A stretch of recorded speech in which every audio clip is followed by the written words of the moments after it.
He's like love, love, love, and music. La la la, love, love, love, love, and music. Hello, everyone. Thank you for tuning in. I am Jay Lee. This is Jay Lee's Corner, and this is my review for Black Ink Crew New York, Season 6, Episode 1. I hope everyone had a good day. It's going to have a good tomorrow. It's currently about 2:30 in the morning. So, you know what I'm saying? It's Thursday, which means it's Friday Eve. And let's have some fun, people. Yeah. I was kind of bored with this episode. Oh, I'm sorry. Yep, I'm going to get right into it. I was kind of bored with this episode of Black Ink Crew, honestly. Yeah, I'm like, it was just like, oh, okay, they're back. Yay. Like, I thought I would be more enthused about it. I thought I would be more like, yeah, it's back. It was popping. It was lit. It wasn't lit. Like, it wasn't, you know. The first thing, well, the only thing, well, one of the things I was happy about was they finally got a new intro and Walt is in it. Walt been on the show ever since season 1, honestly. And I don't think Walt I don't think he's ever been in the opening credits. Unless he maybe was in season 1. I don't know. I don't remember Walt ever being in the opening credits. And I'm happy 6 seasons later, you know, he's in the opening credits. But we see that they took out, oh shit, Richard Duncan. I know whoever follows me on my Jay Lee's Corner on Instagram, you know, I post about how, oh shit, his wife, Nikki, had a baby girl. I didn't know that she was pregnant. And I follow shit on Instagram. And I ain't seen him post nothing about it or whatever. But they had a baby girl recently, probably, you know, about a month ago, if that. I didn't think it was a month. I think it was like a few days, like within like a week or two. So as we see, he not on this season. I don't know if he took a break to like work on himself. I do know that he's tattooing in Atlanta at Black Ink in Atlanta. So I mean, maybe this is just like a little one season off situation. But I'm like, I hope they're gonna at least address where he went, because I don't recall him leaving at the end of last season. I don't remember, of course, but I could be mistaken.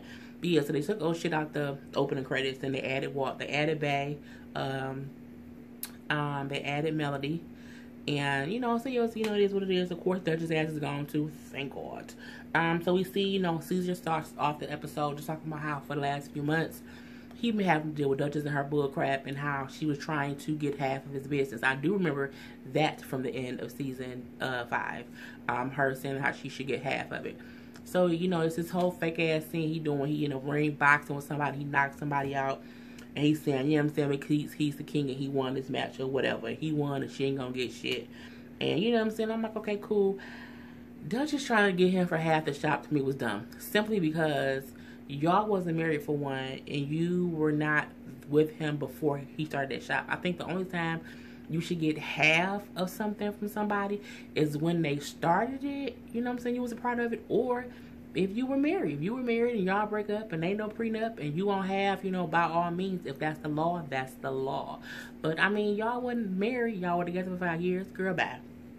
So, we see they're basically in New York. No, they're in Atlanta. Just basically partying, you know what I'm saying? We see the Sky is the manager in Atlanta, which he said he was going to do that at the end of season 5. We see that he says he had Ted and Kit at 125th. And then he said 113th is being remodeled. We know Melody is the manager of 113th. Okay, see, you have to commend him. Because if you recall back to season 1, they, you know, it was real ghetto, hood, you know, one shop, you know what I'm saying? They was kind of trying to make ends meet. You know, now 6 seasons later, he has, I think now he has 4 shops. I think he opened one in Orlando as well. But he's opened up multiple shops in multiple cities and multiple states. You know what I'm saying? He has multiple streams of income. And he is using this platform of what it's supposed to be for to get more money, to get more income, to have other businesses. I think everyone should always use their platform of being public or whatever to try to have multiple streams of income. You know, plus when you support someone, it's always a good thing. So, you know, I think Caesar does the good work. I think all the artists, the tattoo artists, they do good work. Except when, oh shit, used to mess up tattoos because he couldn't spell. But that's just more because he couldn't spell than him being a bad tattoo artist. You know what I'm saying? So kudos to C's for, you know what I'm saying, opening up new shops. New shops. Lord Jesus, I'm getting tired. I need to go to bed. So we see how Sky has a house in Atlanta. And oh, my iPad just went a little bonkers. So we see how we know Sky moved to Atlanta. If you follow her on social media, you know she moved to Atlanta. So she moved to Atlanta, got this big old house, because as she says, you know, your money goes further in Atlanta, and it does. It just does. It is what it is. It's not as expensive as it is in New York. She was saying how she just feels better in Atlanta. We see her wake up out the bed. Now this was a whole fake scene. They had to have a drone or something pan over her bed to like pan. I'm like, girl, what did you know? But she's, you know what I'm saying, doing different things, and you know, it's a whole different atmosphere for her. But she's still loud, ghetto Sky, you know, that we love. We see that C's is at her house too, because he's in Atlanta, and he basically lives in her basement as a guest or whatever. And she's like, yeah, he always here with different women every day. But we see he's in the bed with some girl named Persuasion. I guess she's somebody from Bad Girls Club or something. I don't watch Bad Girls Club, so I'm not gonna know who she is. I can't crack jokes on her because I don't know who she is. All I know is I don't like the name Persuasion, but it is what it is. You know, he was saying how, you know, I'm single, I don't care, you know, you should be happy that I'm you know what I'm saying, out here doing things, because I was with Duchess. You know, I'm not with her no more, and I'm just trying to live my life. And then she like speaks, you know, speaking of a Duchess old dusty ass, you know, she then pulls up a clip. I guess Duchess made a diss track. I don't know if it was against C's, if it was against the whole Black Ink crew. I don't know who it was about. I never heard it. I didn't want to look it up, and I didn't care. Because again, I am over Duchess and her antics. It is what it is. She should bow out gracefully, the same way Kat did on Black Ink Crew Chicago. And let's move on. She has her shop in Charlotte. So girl, you know what I'm saying, be successful. Was it in Charlotte? Well, no, well, maybe because it's in North Carolina. Girl, be prosperous and venture out, do whatever you want to do. Girl, leave it alone. And a diss, I'm like, who makes a diss a girl by? And they basically just laugh at her. You know, Sky was like, you think I'm gonna play this song on here to get her some airplay? Hell no, I'm gonna imitate it.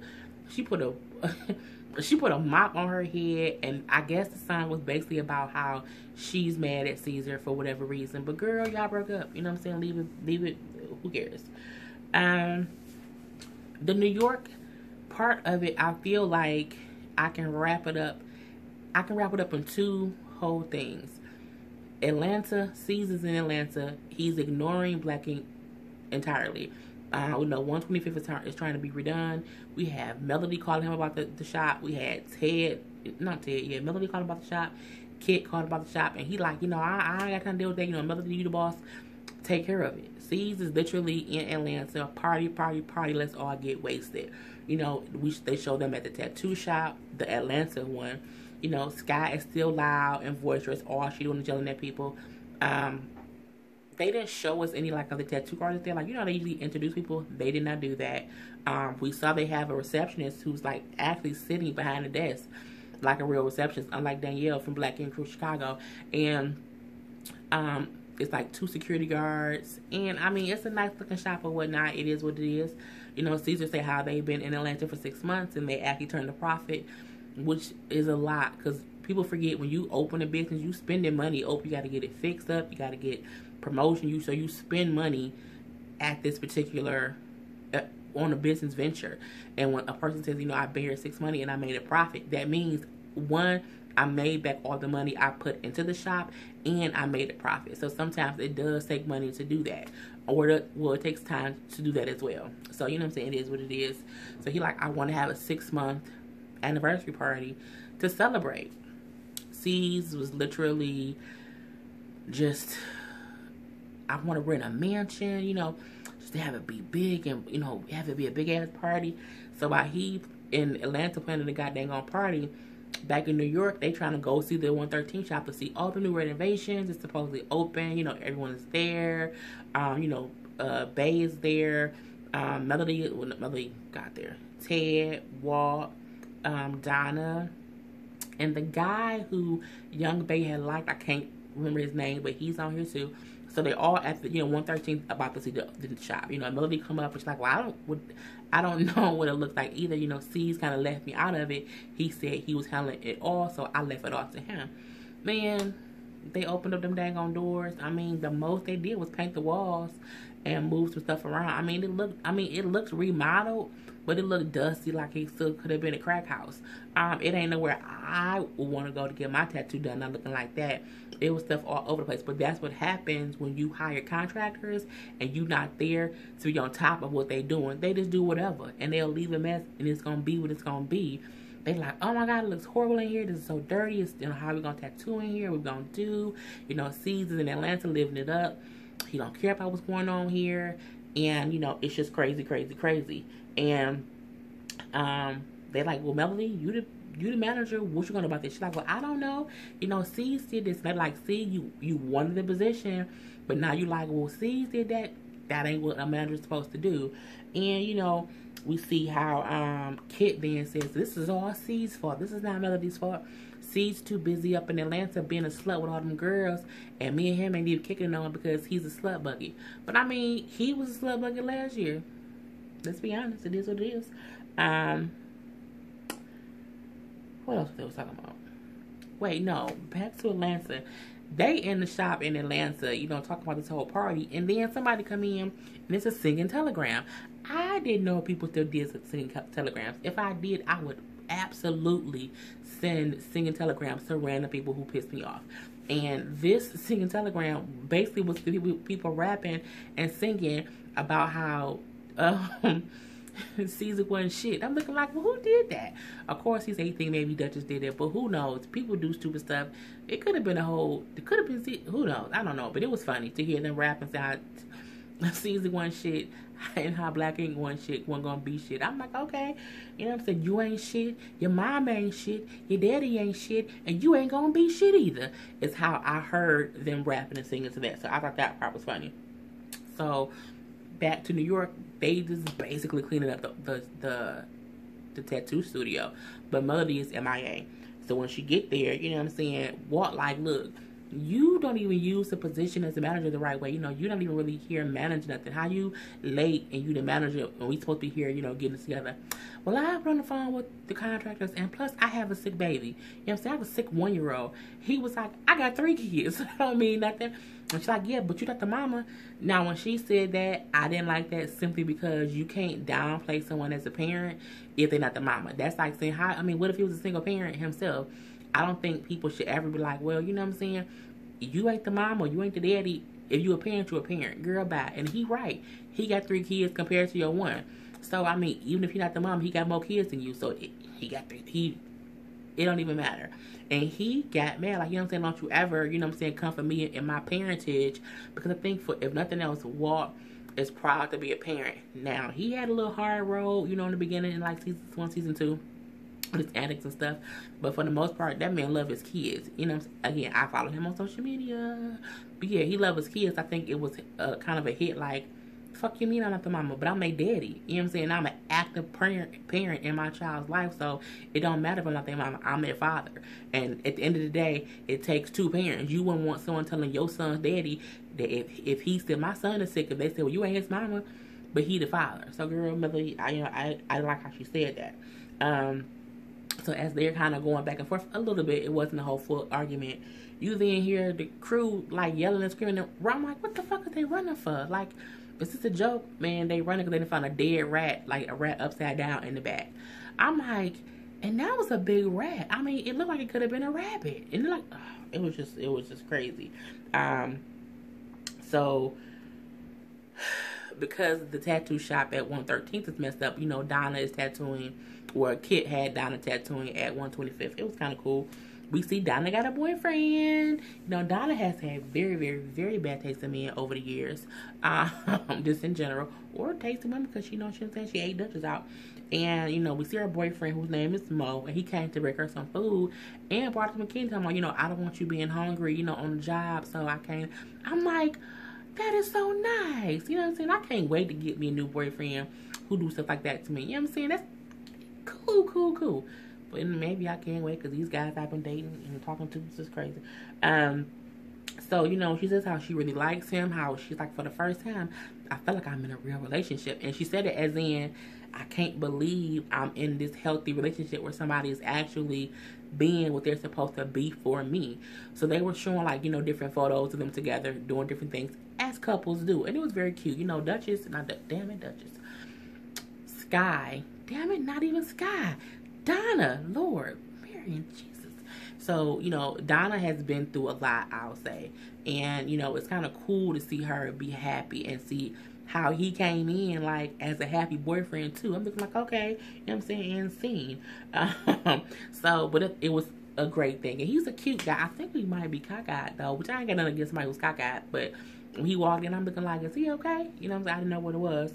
So, the woman who she's tattooing has a scar on her leg from when she's like, I was dating some guy and we were on the airport, and he jumped on, I don't know, she hurt her damn leg and she ended up breaking her, broke her ankle and had to have surgery, so it's a scar on her leg, and she wants the scar covered. It was like a long scar down her, near, it was like, damn near her knee. But it was like a long scar. I'm like, well, dang, how they gonna really cover that? So the girl, let Donna convince her to basically black it out and then put like some grassy, flowery type of stuff. I mean, let me be honest, Donna. I think Donna's a talented tattoo artist. However, I didn't like this tattoo. I didn't. I don't like anyone who gets like blackened tattoos in certain places. I mean, because it looked like part of her leg was just dead. And, you know, I felt like, I don't know if it was just, I just didn't like it. It was, you know, I didn't like it at all. You know, the lady's story was basically about she wanted the scar covered so she would stop having a reminder of that bad relationship where she got the scar from. Because her and the guy was like, went somewhere and like, she failed or something weird or whatever. It was what it was. So, you know, Donna then says how, you know, she can, you know, relate to that because her relationship with her ex-husband, Maxwell, who she married when he was in prison. And she said, you know, he was very abusive to me and I still married him and I was in a dark place. And I just, you know, I was just happy to be out of that situation. It was really, really bad. You know, and she's like, I'm happy that he's doing 15 years in prison for, I think, that wasn't money laundering. I think drug trafficking. She's like, I'm just happy to be, you know, saying out of that whole situation, and I'm in a happy and healthy relationship now. And I thought that was cool. But again, the tattoo she did it. I mean, it didn't look bad. Like she tattooed it bad. I just didn't like how it looked. Like I don't like black tattoos like that. It just, it like her foot was dead, and it was just, you know, I just didn't like it. So yeah, you know, Caesar was getting phone calls from people about how bad the shot was, and he was saying, you know, handle it, I don't want to come back. We then see even Kit call him, like, you know what I'm saying, you should come back, and he like, I ain't coming back, you know, have Melody handle it, and that's it. We then see him and Sky at dinner, or like over drinks or whatever, talking, and she's just saying how she feels better in Atlanta, how she feels more grounded, and she just feels more at a more stable place in her life. You know, she then says how she's thinking of finally meeting or reconnecting with her son that she gave up for adoption. And she's like, she feels like she wasn't strong enough before each time she tried to go visit them. And I remember that was season maybe 4, where she like tried to go see the kids, and she was like, she kind of checking out about it because she's like, she wasn't strong enough. So she said that she gave them up when they were 3 and 4 years old, 2 boys, and they're now, you know, 18 and 19 years old. So that's like, you know, for like 15 years. I'm like, damn, that's crazy. So, but she just said, like, I just want to talk to them and just make sure they are both aware about what the reason is that I gave them up. I just want them to have a stable environment, a good home with parents that I could not give them, but I want to be able to tell them that. And Cisha says, how, you know, he's proud of her because that's a big step for her to take. And, you know what I'm saying, it would help her get closure on a decision she made so long ago. So not closure as in I'm going to meet them and I'm done with them, but a closure in let me tell them the reason why I did it so I won't have that guilt on me as if they don't know, or that they might think I didn't love them. So, you know, it was what it was. You know, the party in Atlanta was crazy. It was stupid. I remember watching it on Snapchat, via Ted's Snapchat or Sky Snapchat, one of the damn Snapchats. Might even Caesar Snapchat. Might have been all three of the damn Snapchats. It was naked women everywhere. It was drinks everywhere. We see how Carly Red showed up. I saw that on Snapchat too, and how she kind of popped up and sees like, what the fuck is she doing here? Like, I didn't invite her. You know, we broke up like 6 months ago. You know, we had a little fling or whatever, but I don't want no parts of this. And she basically came to say, why are you on here talking about how we had sex? We was together. We was celibate. We didn't have sex. And he like, I ain't got to lie on my dick. We did have sex. You know, but it is what it is. It is what it is. I don't care about you. And as he talking, Carly Red was Carly Red, and what she threw a drink in his face. I mean, I think Carly Red is always full of antics. My thing is, girl, bye. You know what I'm saying? Go back to your own show. I don't think it's a reason to come. You came with your friends too, like this to cause issues. But I know it's a show, so it is what it is. Do I believe they didn't have sex, or do I believe they did have sex? Honestly, I don't know, because I mean, if Carly slept with Jock and Life, I think she probably slept with C's too. You know what I'm saying? And it wasn't as if it was just him coming on to her. Y'all did some things, okay? Y'all did some things. And if y'all did not do some things, you were dumb enough to let him be on your show to make people think that was your man and y'all was having sex. I don't think, this is my thing, I don't think they were not having sex if they were a couple. Yeah, you know, that is what it is. And you know, then her and his new chick, or the chick he was sleeping with at the time, the girl Persuasion from Bad Girls Club, it was like arguing back and forth. And again, it was petty and childish. He not with either one of y'all. So girl, bye. You just see how they was taking Carly Red out, trying to prevent a fight. You see them like pulling the girl Persuasion back. So you don't really see if it was a whole full-fledged fight, but it was definitely an incident. And I'm like, y'all too old for this. But you know what I'm saying? That is reality TV. And then the last thing that happened basically was, back in New York, they were at the tattoo shop, basically still cleaning up. And then we see how, you know, Ted let them know, like, C's in New York going wild. You know what I'm saying? I went up there, because Teddy did. He went up there and told Steve, like, look, man, you doing too much. I need you to calm down, okay? You're going too far. And he like, man, look, I'm single, I'm having fun, I'm partying, you know what I'm saying? I ain't trying to calm down right now. I'm trying to party. So Ted, like, you know what I'm saying? I think he's not over Duchess yet. I agree. Not in the aspect of he not over her and he want to get back with her, but not over the fact that he spent 5 years with her and it's over, and he can feel like he either wasted his time with her or he spent too much time with her. But either way go, he not over the breakup. And he said that's probably why he's trying to stay away, because in New York it probably reminds him of them, and that might be why he also redoing the tattoo shop. But you know, it is what it is. So then Sky, damn, why I keep saying Sky? Donna then get a phone call from somebody, and that person was like a guy. He was like, you know, stop being a hoe out in these streets. You know what I'm saying? Maxwell getting out of jail soon, and he gonna beat your ass and beat your man ass. I'm like, how you get my number, sir? Look, I don't answer unknown calls. I don't even answer calls from phone numbers I don't know. Like, if you call, like, I don't. And sometimes I think, like, damn, what if, like, my mom lost her phone and she's trying to call me from somebody else's phone? Because, like, when I got into my car accident, like, I got hit by a drunk driver and my car was totaled. And I couldn't find my phone. So somebody, it was a guy who, like, the guy who pulled me out my car, let me use his phone to call my mom. And thank God she answered the phone, because it was a whole random ass number. But yeah, I need to stop doing that. I just thought about that, because it could be the same. Because had my mama not answered the phone, I would have just kept calling her for one. And you know, because if the same number call me twice, I will answer, because I think it's somebody. But yeah, I'm gonna stop doing that. I'm gonna start. But the unknown call, I'm not answering, because everybody's number should show up. Anywho. So, you know, she freaking out, like, you know, I thought he was going to be in jail for 15 more years. How he getting out? You know, he's crazy, he's mean, he's evil. You know what I'm saying? So in her confession, she's crying, because she's like, oh my God, I can't believe it. You know, I dealt with so much. He was so abusive. You know, at one point, you know, I remember him just stepping on my face and, you know, giving me a black eye. And, you know, it was times where I couldn't leave the house, because, you know, the person who was supposed to love me was beating me. And it made me so sad. You know what I'm saying? Because no one deserves to be beat at all. And people be like, why didn't you just leave? Sometimes it ain't that easy, and sometimes you don't know your worth, and it just depends on where you are mentally. But you know, and she was just, I mean, she was crying. She was just reliving what she went through with him. So thinking that he can get out, and you know how she's saying, you know what I'm saying, he is a crazy person. You know what I'm saying, he's evil. I think for her, it just hit home like, I thought I was free of him. And you know how he said when he got in it, if I slept with anybody else, if I got with anybody else, he would kill me. And so now he got somebody calling me, threatening me, you know what I'm saying, it's still scary. So, you know what I'm saying, that was just a thing where I was like, damn, that's crazy, you know what I'm saying, it's, you know, so we see that whole thing. So that'll play out during the season 2.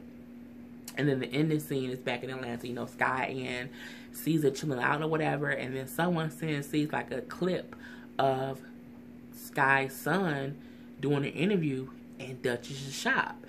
And I'm gonna say this about that. So they show the video, and he's just saying like, you know, they're like, you know, what do you have to say about your mom? And he's like, you know, y'all don't need what I gotta say because it ain't gonna be good.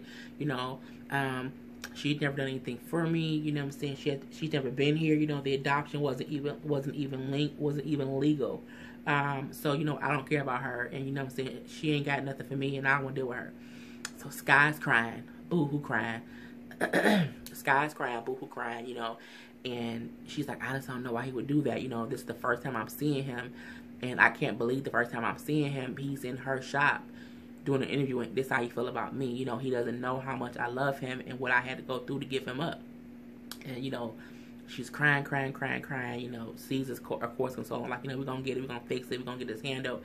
And he's saying how, you know, Duchess is basically a piece of shit for using Sky's, you know, son as a way to get at Sky. And I feel the same way. You know, Duchess ain't shit for that. I don't even know how to say it. Like, I don't get why you would it's the equivalent of if Sky then, you know, took pictures of miscarried babies and then put Duchess' face. You know, just, you can't, you shouldn't make fun of or include or do anything with the kids that Sky gave up. The same way Sky should never in her life speak ill of the fact that you lost a baby, that Duchess lost a baby. I think, you know what I'm saying, those are both touchy subjects. Those are both things that people deal with in real life. So I think Duchess is definitely a piece of shit for even allowing that to go down. But I think we always have known over the years that Duchess was, you know, evil. You know what I'm saying, for lack of a better word. Well, there are better words. Duchess is spiteful. Duchess is jealous. Duchess is a bitch for the most part. Like, I did not like Duchess. I've never liked that. Before Duchess got with C's, I was like, it's something about her I don't like. Like, she just seemed conniving and sneaky and underhanded. And like, if you allow her to do things, she'll do whatever you allow her to do, and she'll undercut you in every way she can. And you know what I'm saying, she just proved a point by doing that. Because again, you should never use a person's children against them, especially when you know that she had them kids when she was like 14 and she could not take care of them, so she gave them up for adoption. People don't get how hard adoption is, and then giving your kid up for some people isn't easy. And you have some people who don't care about their kids and they give them up and they don't care. You know, those are different situations, but we all have heard Sky talk about her issue with accepting the fact that she gave her children up and how hard that was for her and how she's carried this pain with her for all these years. So Duchess, you know what I'm saying, you ain't shit. You know what I'm saying, girl, go sit somewhere. Duchess just need to go have like 18 seats, and you are no longer a part of the TV show Stadium, and we don't care about you, Stadium. Be in, you know, Carolina, be successful, you know what I'm saying, make your name known without having to come at them. And I would say the same thing if anybody from Black Ink went after Dutch. Let that girl be. You know what I'm saying? It's what it is. But anywho, I'm going to get out of here, people. I hope you guys enjoyed this review. I am Jay Lee. This is Jaylee's Corner. Peace.